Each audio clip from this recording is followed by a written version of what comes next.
Hey everybody, it's Aaron from gograva.com. So along this business journey in forming this company, I'm online, I'm on social media, and you start seeing these news feeds and these things that coming at you nonstop about motivational speakers or gurus about how to get rich and how to change your life and how to make all these improvements. And it's just this nonstop assault that you get on, you got to be a success, a raging success, to be happy in life. And I don't know if that's necessarily true. And, not for everybody, maybe some people, but, everybody can't be at the top of the pyramid, making all the money.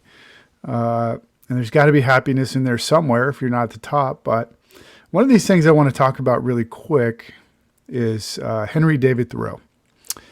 He has a quote that a lot of people use online, and I think it's completely or mostly misquoted to a certain extent. So I'm going to get into a Joe Rogan clip, which I think is a famous one that I've heard a lot of people talk about.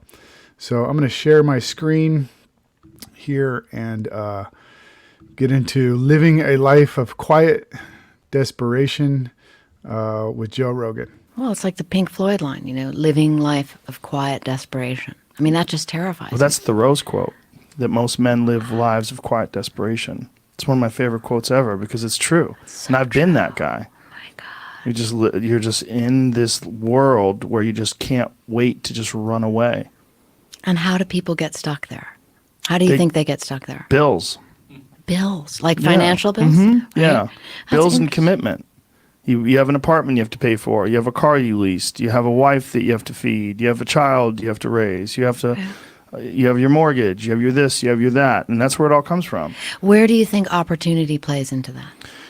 Well, the opportunity takes place usually when you're young and you don't have any responsibility. That's when you have your options. Well, your options are severely limited the more you gather responsibilities. Now that's pretty harsh, man. Man.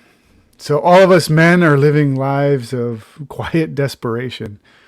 Wow. I don't think that's what Thoreau meant when he was talking about that or had that quote. Not precisely. Somewhat, yes. Let me go ahead and share screen. Let me show up Thoreau. This is Henry David Thoreau from nearly 200 years ago, like the 1830s, 1840s. But he did say the mass of men lead lives of quiet desperation. And, we go on and read the rest of it. What is called resignation is confirmed desperation. From the desperate city, you go into the desperate country and have to console yourself with the bravery of minks and muskrats.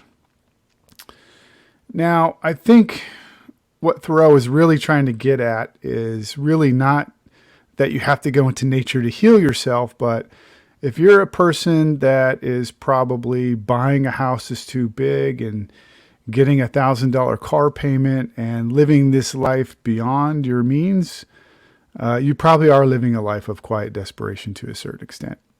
But I know plenty of guys that are living moderate lives and are quite happy with the lives they have. I just think it's misquoted quite a bit. From these YouTube stars that have all this money and stuff, thinking like, oh, I'm at the top, but all these men are living lives of quiet desperation, and look at me, and it's kind of a showcasing kind of thing. And I don't think that's what Thoreau meant. I think what he was really talking about is the power of nature to heal each other, heal yourself, other people, and the trappings of city life and at least material possessions. I mean, that's really what Thoreau was about as a naturalist. One of the first people to advocate for recreational hiking and boating and being outdoors and things like that, even 200 years ago. But the interesting thing is, 200 years ago, people living in the city and working these factory jobs and stuff were still having these sort of same issues of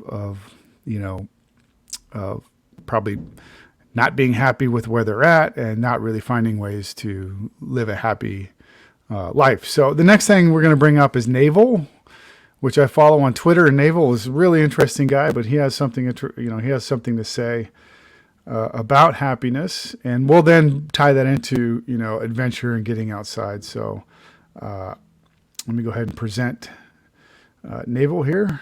See if I can find him.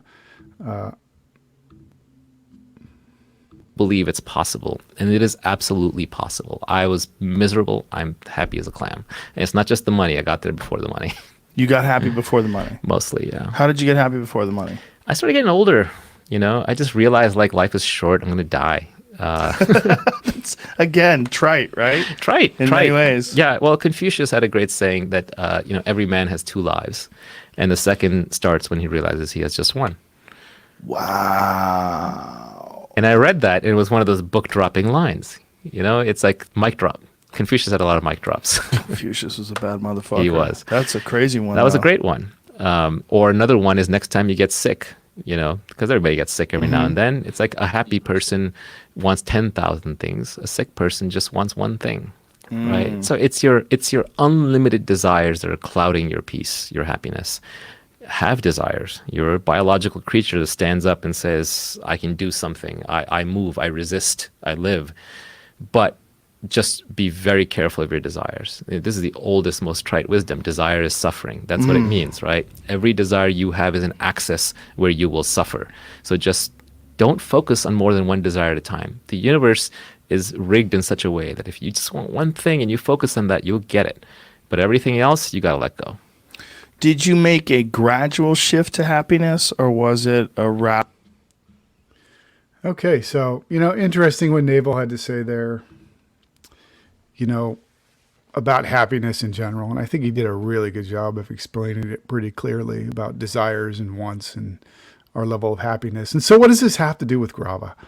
I mean, Grava is about adding adventure to your life to a certain extent.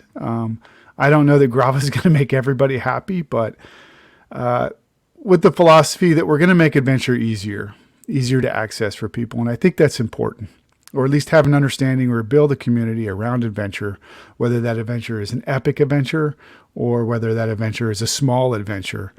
I believe that an adventure can be simply taking a 2-mile walk in the park by yourself with nature, or doing a 5-mile bicycle ride with your friends and stopping for some coffee.